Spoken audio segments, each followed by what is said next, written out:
Of course, nahuli na yung suspect o nasa prosedura ng Kuwaiti government. Siyempre, meron mga legal assistance na binibigay niya at may matatanggap na insurance ng pamilya. I think 800,000 pesos something. And then 220,000 nagbigay yung OWA, nagbigay din tayo ng konting financial assistance. So maraming tulong kahit paano makukuha ang financial assistance yung family. But that's not enough. For me, it's really the justice na dapat na makuha nitong pamilya ng biktima. Sir, yung financial po na is that po parang makapagtapos lahat po ng anak po ni pag-aaral? Yes, nangako nga ako na magbibigay ng scholarship dito sa dalawang anak ni Jollibee at nalaman ko na breadwinner pa rin dito si Jollibee. So marami akong gagawin personally sa sarili kong pera para makatulong. Although yung OWA, nagbigay ng 220 at meron kami insurance na 800,000. Ang akin pong agad suggestion is to send a very strong message which is total deployment ban. And then after the total deployment ban, that's the only time na we can sit down with them sa bilateral talks, pero on our terms. Meron tayong mga kondisyones na ibibigay sa kanila. Kung gusto nila ng ating OFWs, dapat magpapakita sila ng mga patunay na sila ay malinis ang kanilang record, meron silang police record, and then ito pa. Ang gusto ko i-suggest is lahat ng employers sa mga high-risk countries, they have to submit a document na pumasa sila sa neuropsychiatric exam. The senator adds Kuwait should also respect the religion of Filipino workers, noting they should not be forced to fast during Ramadan. While the Kuwait government issued a letter of condolences to the family, Tulfo said it is not enough. The senator urged the Philippines to demand a public apology from the Kuwait government, and failure to do so should immediately trigger a deployment ban. Tulfo also warned recruitment agencies to do their part in protecting OFWs. The senator said he will work with other government bodies and even talk to President Ferdinand Marcos Jr. to further improve the current policies to safeguard the welfare of Filipino OFWs. Na kailangan talaga masusing monitoring kailangan needed because right now, as I see it, kulang po talaga ang tinatawag na monitoring para masiguro na safe ang ating mga OFWs. Ang isa pong matagal ko na pong iminimungkahi sa mga kinukulan ngayon sa ating DMW ay yung bakit kapag ang ating OFW pumunta ng abroad, kinakailangan nila ng police clearance, barangay clearance, NBI clearance, napakaraming clearance, parang kinailangan nilang dumaan sa butas ng karayom bago sila ma-deploy para masiguro na yung ating mga OFW ay walang record, hindi masamang tao pagdating doon sa Saudi. Pero bakit ito mga employer, wala man lang silang isinusumite na kahit na anong record na magpapatunay na sila ay malinis, na ma-okay ang kanilang pagkatao para masiguro na safe ang ating mga OFWs. Lumilitaw, marami sa mga employers ay may mga criminal records, mga dating rapists, mga dating kriminal, dating mga manloloko, loko-loko, at hindi po na-screen. Yan po ang isa sa mga bagay na sinisiguro ko po na matutugunan na ng ating DMW to make sure kung ating mga OFWs ay well-screened bago pumunta ng abroad. Dapat din ang mga employers na tatanggap sa kanila, sila din po ay well-screened to make sure na maganda kanilang record at hindi mapapahamak ang ating mga OFWs na tatanggap sa kanila roon. Isa pa po, tama po si Senator Jinggoy, ay monitoring. Yan din po ang aking sinasuggest noon pa. Kulang po sa monitoring. Palagay ko po may pagkukulang dito ang ating mga otoridad. I'm very sure, bago maganap ang rape dito kay Jollibee, meron na pong mga ginagawang hindi magaganda itong kanyang amo. And I'm sure siya po ay nakapagsumbong because hindi naman po agad-agad re-rapin po ng isang amo doon ang ating OFW right there and then. Meron po tinatawag na pagnanasa. Meron po tinatawag na pag-atem. And doon pa lamang ang ating OFW for sure, yan po ay nagsumbong sa ating mga kinaukulan, sa agency, sa FRA, Foreign Recruitment Agency, o dili kaya nagsumbong sa Polo.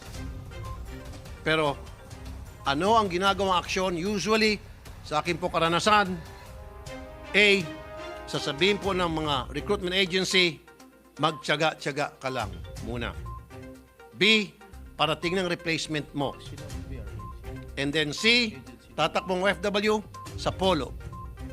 Pagdating sa polo, kadalasan, walang sumasagot sa telepono. At kapag meron man, tatamad-tamad. Another thing, Madam President, na na-notice ko nung last hearing namin, consultative meeting,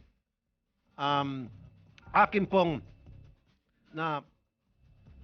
napansin na ayon po doon sa DMW at sa mga nakausap ko doon sa consultative meeting, 100 OFWs ang ni-recruit ng isang pangkaraniwang agency papuntang abroad.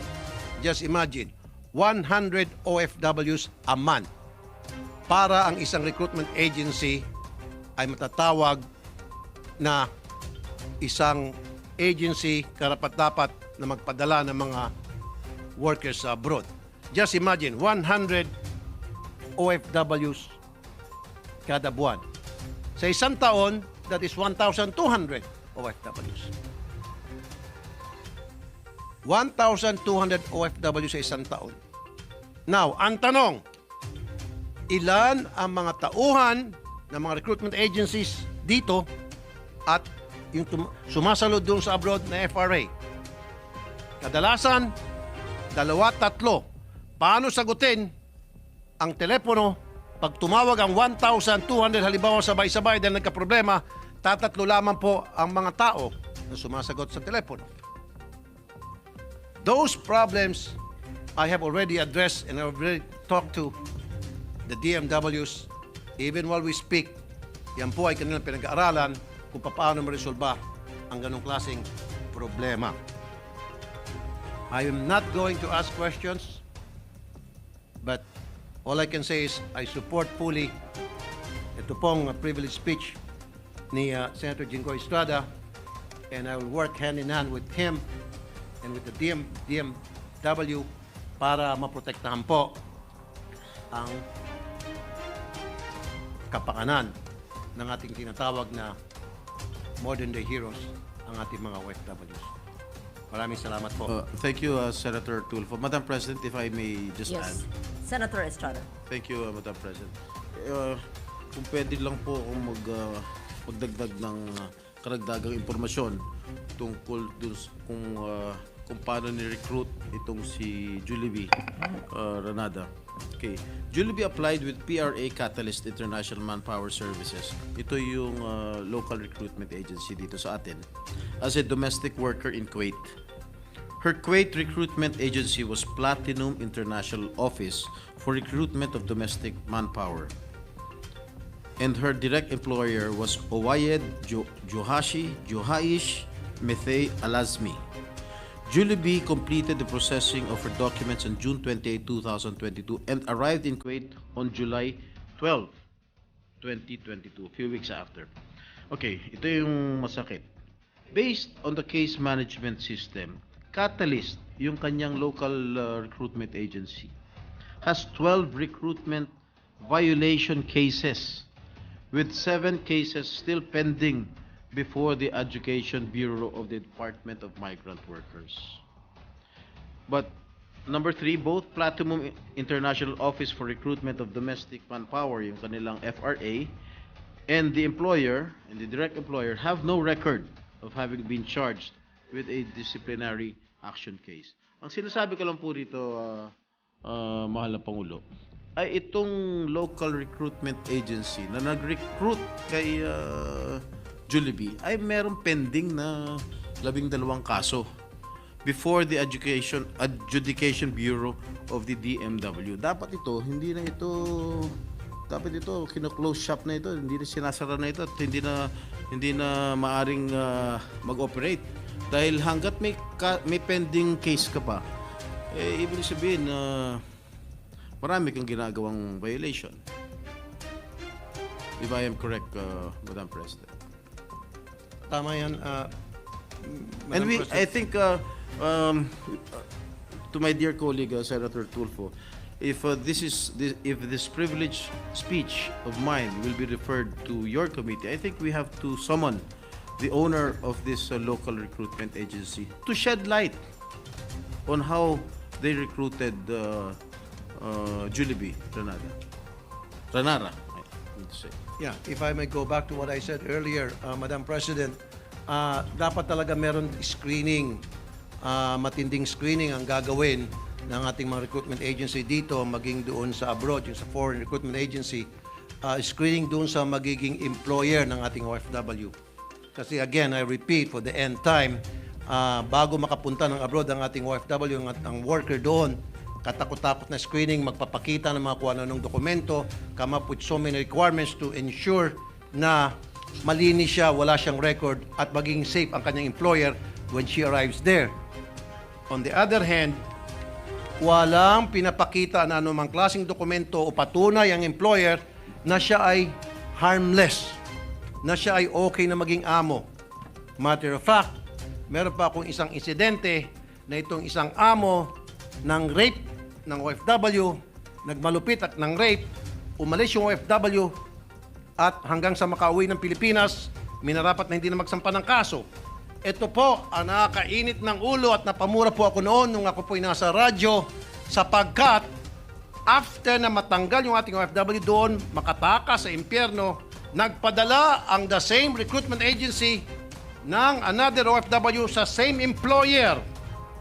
And for the second time, nabulesya na naman yung pangalong OFW. Kaya ako po'y napamura. Kita nyo yan. I hope this is not the same recruitment agency. Hindi naman. Senator Tulfo. Pero I'd like to make it clear, Madam President, na hindi naman lahat ng mga agency ay loko-loko. Pero marami sa kanila. Kaya nga nung last consultative meeting, sinabi ko po na it's about time sarain ang mga FRA at mga recruitment agency dahil marami sa kanila yung mga hausyaw. Marami sa kanila yung walang kakayahan na magpatakbo ng recruitment agency. Marami sa kanila yung mga dami. Wala silang kapital, wala silang pera. Para kung sakaling kailangan ng OFW ng tulong, kailangan makauwi, wala silang pambigay ng pamasahe para makibalik na yung ating OFW. Kaya natitenga doon sa shelter natin. So, it's about time na sinabi ko po sa DMW sa last consultative meeting namin a few days ago na kailangan sarain itong mga FRA at itong mga recruitment agency. And I'll see to it as the chairman, committee chairman ng migrant workers na maisaayos itong ganitong klaseng problema at mailagay sa tweet. Ito pa nga po, Secretary Ople met with the parents of Jollibee on January 23. The parents told Secretary that they were able to talk to Jollibee on January 20, Friday. Jollibee complained of experiencing cruelty from the 17-year-old son of the employer and even recounted an incident where she was threatened with an ice pick. So, tama po ako. Noong nag-attempt pa lamang po itong perpetrator, nagsumbong na po si Jollibee sa magulang. Ang magulang po nagsumbong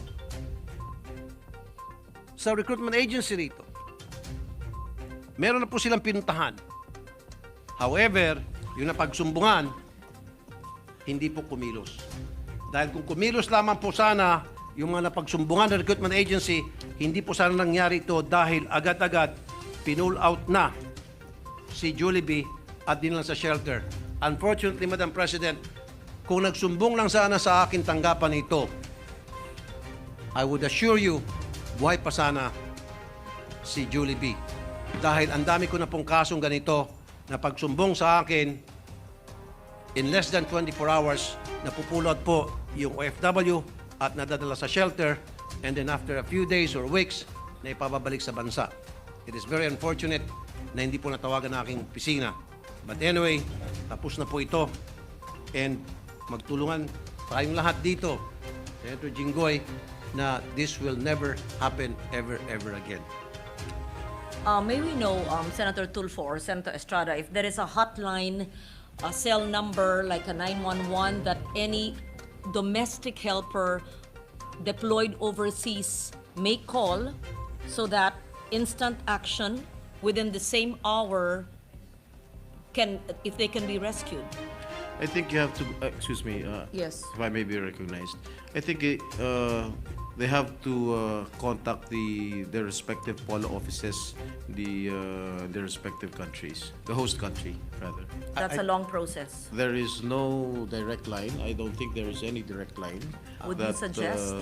Our Meron, sorry. OFWs. Meron? Madam President, meron po. Ito yung OWA hotline, 1348.